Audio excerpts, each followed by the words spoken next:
How are you? Welcome to my strange little corner of the world, where we can talk strange things and full moon shenanigans that I'm sure you've seen budding and building up until this point. I've heard a lot of people talking about it too, which is funny. Not necessarily people that are privy to it either. But alas, it is unavoidable. We are our own tornadoes, and well, it's not monsoon season, but catching the wave, catching the vibe. It's a full moon in Gemini. The sun is in Sagittarius. These are very important for specific reasons. Um, Jupiter, Luna, Earth, and Sun are all kind of in a lovely line on this eve of full moon, the last full moon of the year, or of this Gregorian year, if you follow the solar new year. Which I don't, and we'll get into that in a second. Jupiter, Luna, Earth, Sun. It's very telescopic. It's very It's very um under the microscope. It's very much under scrutiny, under like intense view, intense gaze, like fine tooth combing. Um, it's a very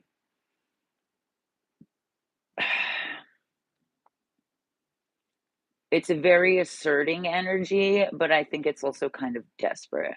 Um, Jupiter retrograde is very much reassessing its power.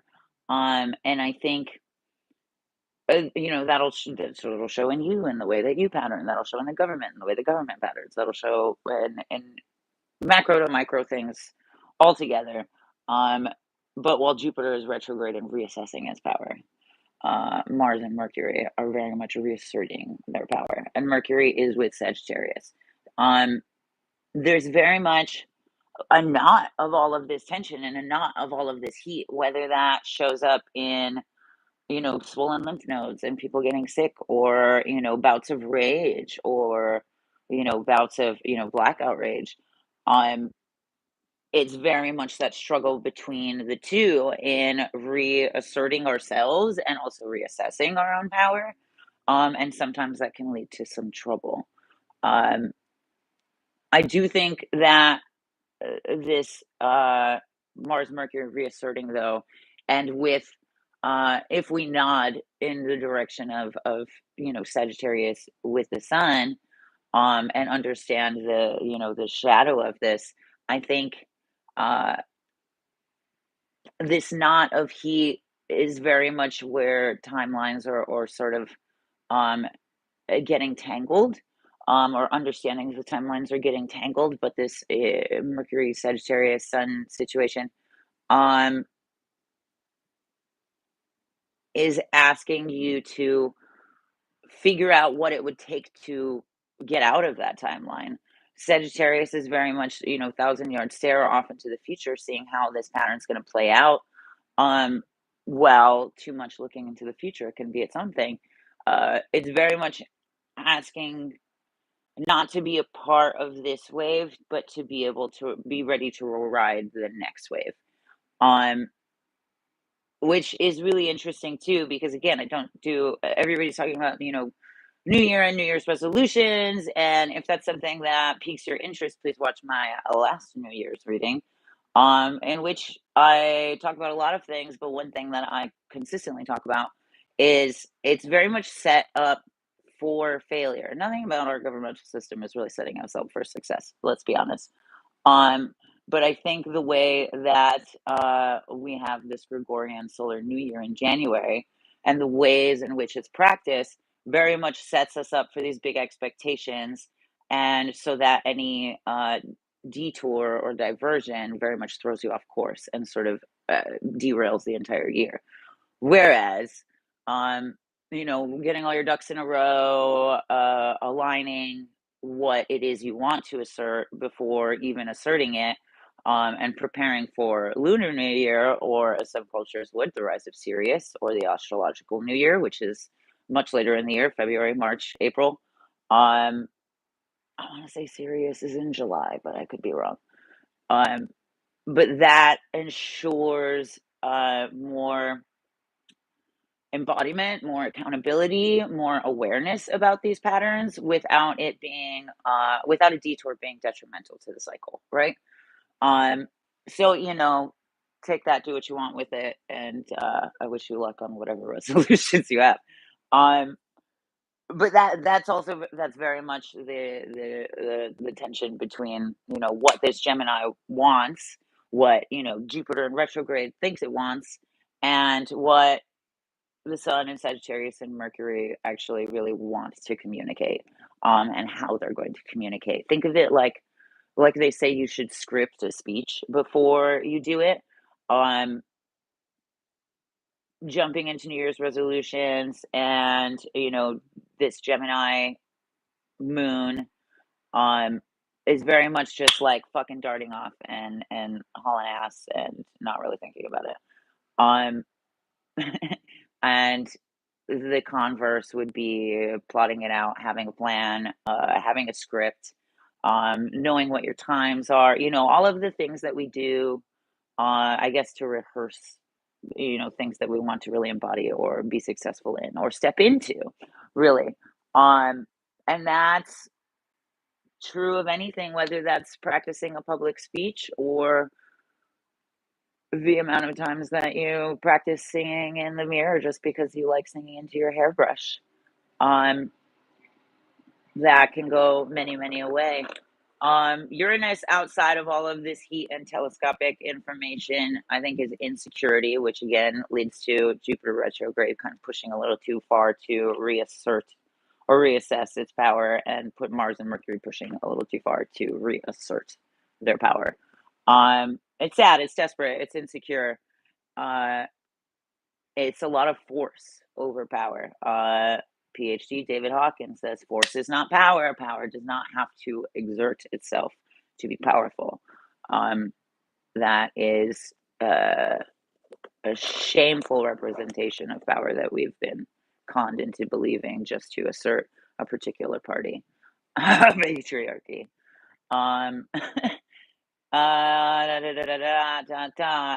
Uranus is outside, but still very connected. Uranus is very much underneath the surface, so there's a lot of new research about mycelium structures and communication within that. Um, there's a lot of different apps coming forward that are connecting the world in different ways.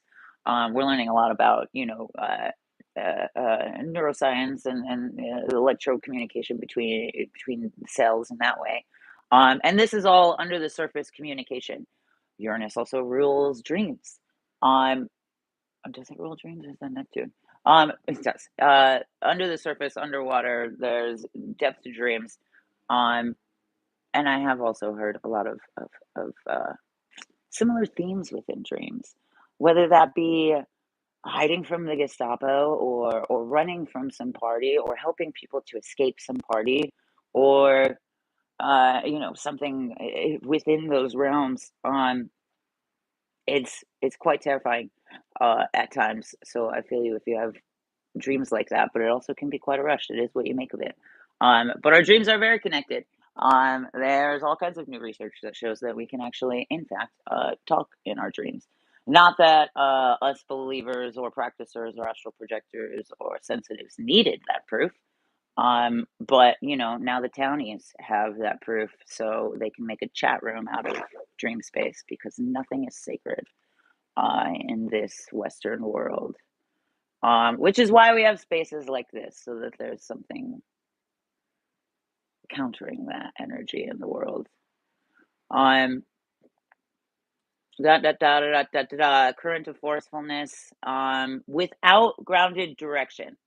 Um, which came to me, and I know is like electro programming language, but it's very much the momentum of this forcefulness to for things to work out or look a certain way. Um, but oftentimes we're not necessarily in line with the things that we want to align with us, right? And that's uh, stretching toward things, but without being grounded in what it is that we actually want, which is a short circuit, which actually is more explosive than anything. Um, which brings me to multiple questions. Um, oh, let's see. Venus and Neptune. Venus and Neptune and Ceres and Saturn seem to be an organized reflection of this, which I think is also, again, kind of the, focus on this instead of this. They want you to look here, but I need you to look here astrologically. They seem to be a more organized reflection of this, to this not distortion. Asking you to think passion and think common good in place of all of this rage, power, forcefulness, um, security or insecurity. Um, and ultimately, with all of this intensity, what fills you with rage and how do you transmute it? There's nothing wrong with rage. There's nothing wrong with the emotions that you feel and the fact that they build up. You're not impermeable to everything that's happening, but we do have a bit of an overload with information right now, especially painful information. We've all lost a lot more than we, as a society, I think, are used to. Um, but I think I think we also very much navigate this on a binary or attempt to maintenance this on a binary of either consumed with our rage and consumed with our sadness or consumed with our passivity and numbness. And this is a false binary. This is also what Sagittarius is leaning toward. Ironic that there's so much to say about the sun during a full moon, but that is the magnitude of the last full moon of the year. This being the binary, the tertiary solution, or the way outside of that fricative state, or that, forceful alternating current that really isn't going anywhere, that isn't grounded enough to go anywhere, would be to redirect that energy. There's a more useful route for that energy. For example, I could be up in arms and tell myself I can't look at the internet for the rest of the day because I'm so sad with seeing, the way that water sources are exploited or siphoned or poisoned, and not being handled correctly. Uh, but rather than be consumed by my rage or consumed by my passivity, I'm going to alter my search terms and look at research or science journals that have showed results in water reclamation, that have showed promising results in water reclamation. Or I'm looking at non-for-profits that have, open volunteer forums. Or I'm looking at, local politicians or local movements that have, you know, resources or something for me to pick apart, and learn something about and see that how that I can help. Um, I say this to people all the time. You're worried about the wrong shit. You're pointing your fingers at other people. Worry about your shit. Redirect that energy. Direct that energy to somewhere more useful, rather than superfluous and about leverage. Because the leverage isn't going to get you far. The leverage isn't is always shifting. Honestly, it's always shifting and it's always reprioritizing depending on. And I think that's why there's research that shows that what was it? It was that IQ doesn't correlate high positioning, but they asked CEOs what influenced their ability to promote for high positioning, and it was they said likability. They said likability, and I find that hilarious because it's not likability. It is your malleability. It is how swayable you are to what it is that they want. It is how the military recruits like this. It's about how you will do what you're told without asking questions. The mafia recruits like this. They want to know. They'll pull the trigger and ask questions. Never. If not, if not at all. Or what is the expression? Ask questions later, if not at all. Um, that's very much how a lot of structures are. And so, are we going to get knotted into that timeline, or are we going to move forward? Are we going to elevate? Are we going to take ourselves outside of that cycle again? Venus, Neptune, Saturn, just a reflection of this, not distortion. Think passion, think common good, think alignment with that passion, think general common good, even if a situation is frustrating, even if a situation is overloading. Where is that energy better used? I mean, even in very commonplace examples, being consumed by rage, oftentimes there's a physical outlet or a need for some sort of physical play in order to transmute that. With a lot of what seems like dead end situations, I've used as an opportunity to say, okay, I feel like my back's against the wall. How do I transmute this? I don't like this feeling sitting in my chest. How do I transmute this? What do I do with this? Because this needs to go somewhere. You can transmute the bullshit from a bully just as well as you can transmute uh, your own insecurity or your own rage or your own numbness. Um, da, da, da, da, da, da, da, da, da, da. What fills you with rage and how do you transmute it? Think directional energy, more like a laser than alternating current. And that can blow through any distortion and any knotting of energy that is against your highest alignment or ours as an earth, as a planet, as a collective consciousness. So I have my garnet here so that we can channel into that. However, I'm not going to tap into the moon. I'm going to tap into the higher timeline because I have a feeling that the moon is not what I want to tap into.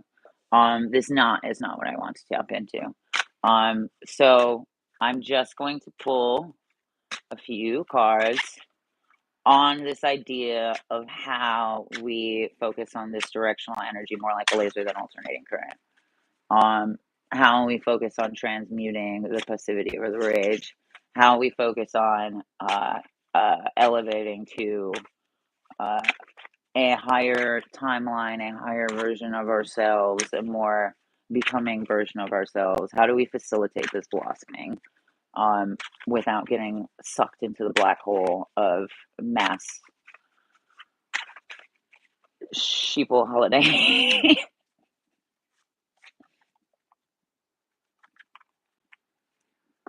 So we pick. And I've got these cool black and white cards because I feel like that'll it's appropriate for the jumping of in between and binaries, and is often precisely how you train yourself to see the in betweens,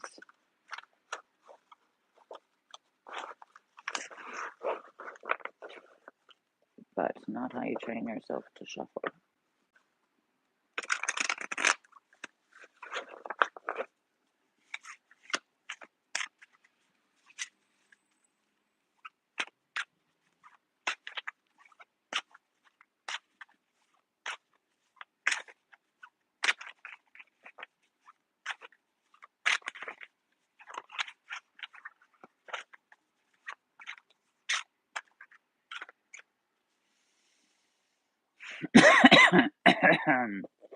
Okay.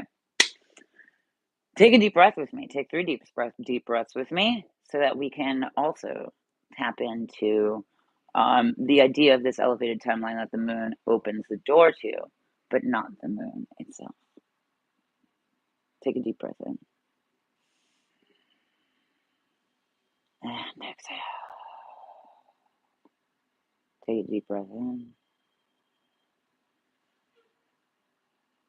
And exhale. Take a deep breath in.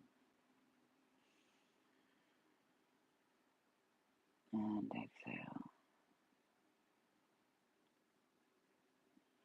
Oh, man. This is some creative stuff. Love this. Love this. Love this. Okay. Put you right here for a second. My love. Hangman, 4 of Pentacles, Ace of Swords, 7 of Pentacles at the bottom of the deck. Ace of Swords inverted, which is very much redirecting to you. So maybe this isn't about This isn't about where to, or a different place. This is about the place inside. You can run to wherever you want to and move across the country if you want to, but it's not going to change you. It's not going to change who you are. You're still going to be unhappy with you in a different apartment, or a different town. Um, the surroundings don't change as much, or don't change the inside as much as you think they would. So the Ace of Swords is leading you back to the center. Maybe that hurts, but that's also, it makes me think seppuku, which is directly into your root chakra, um, and can kill you. And I don't think there's a lot of things that we would really, that we as a comfortable Western society, uh, so hell bent on righteousness, self righteousness instead of helping others. Um, I don't think there's anything that a lot of people would actually fucking die for. I don't think there's anything that people are that passionate about. And you know what? Even parents that say, "Well, I'd die for my kids," they wouldn't die for kids as a whole, obviously. So what is it, just your kid that's sacred, that's honorable, that's worth honoring? It's the same thing that a lot of people say about like men only care when it's their sister or their mom, da da da da da.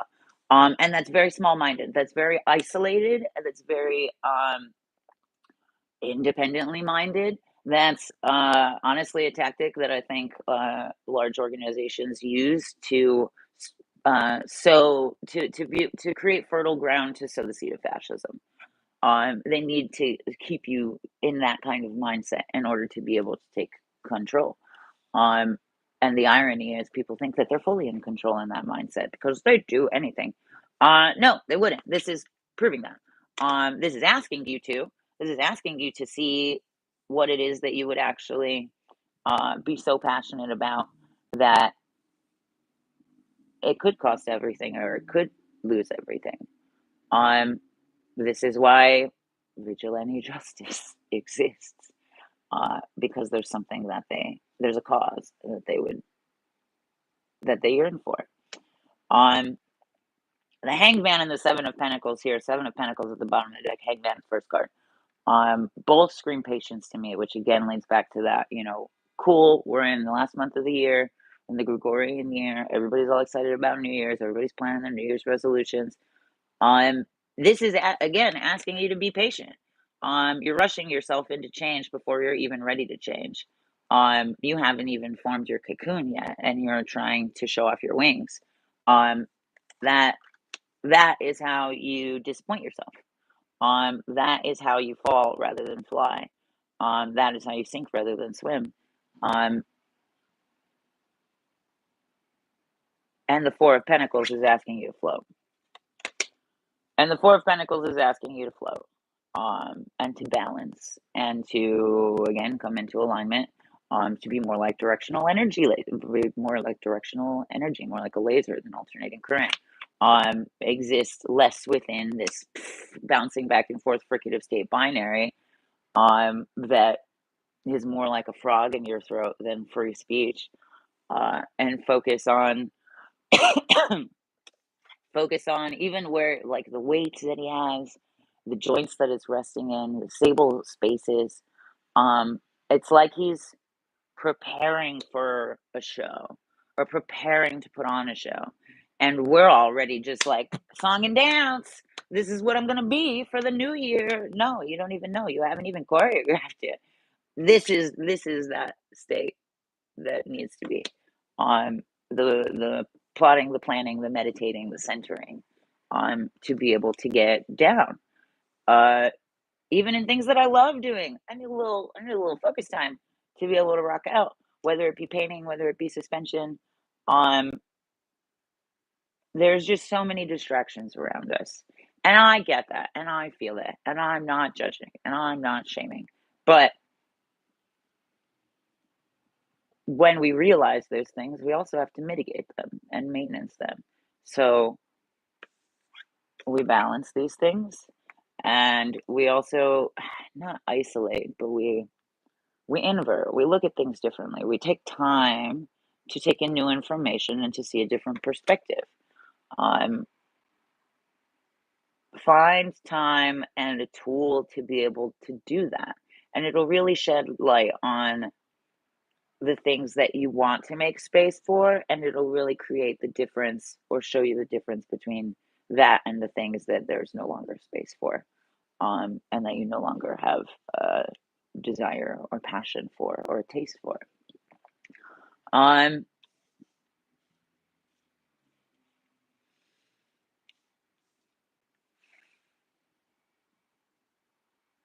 Patience, grounding, balance, stack the limbs. I think this is understanding yourself more than trusting yourself, which is a very new take on this sword. Um, but all of that is very much some deep solitude and soul searching. And I don't mean solitude as in you're not allowed to talk to people. I mean, even when you're alone, there's thousands of voices in your head telling you who and how to be based on not what you believe.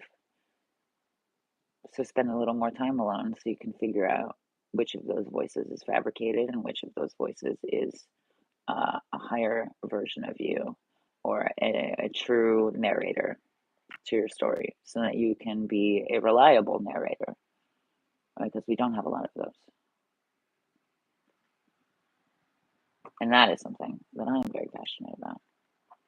Alrighty, that's what I got for you. Happy full moon. I love you all very much for having the curiosities that you do in a world that does not want us to be curious.